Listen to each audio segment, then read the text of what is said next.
So in this problem, I'm given that the capacitor is 1 millifarads and I can convert it, and here I get 0.001.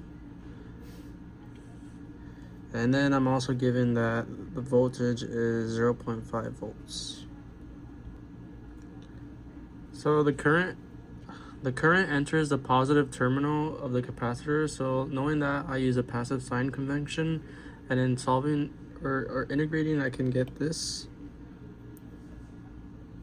So for part A, from 0 to 2 milliseconds, the current increases linearly from 0 to 100 milliamps. And because the graph forms like a triangle, you can find the charge by using the area of a triangle, which is 1/2 times base times height.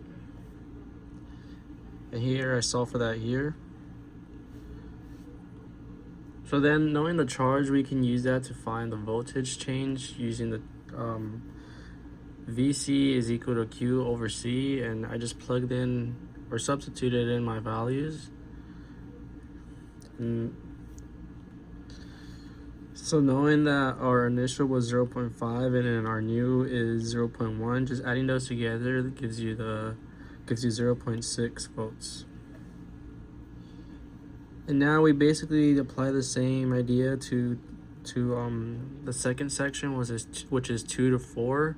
However, this part isn't shaped like a triangle, it's a rectangle, so we use the area of a rectangle, which is just base times height.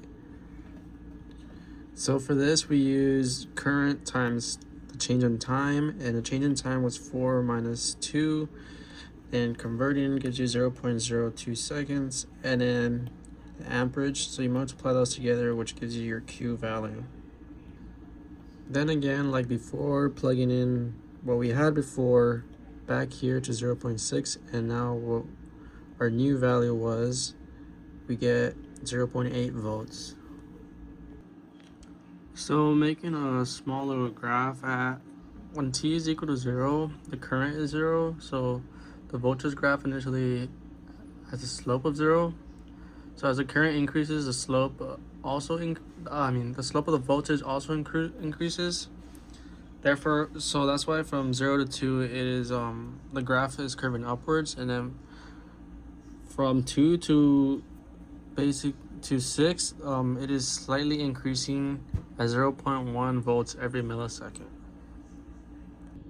Then we can find the energy stored in the capacitor, and we use W is equal to 1/2 C over VC squared.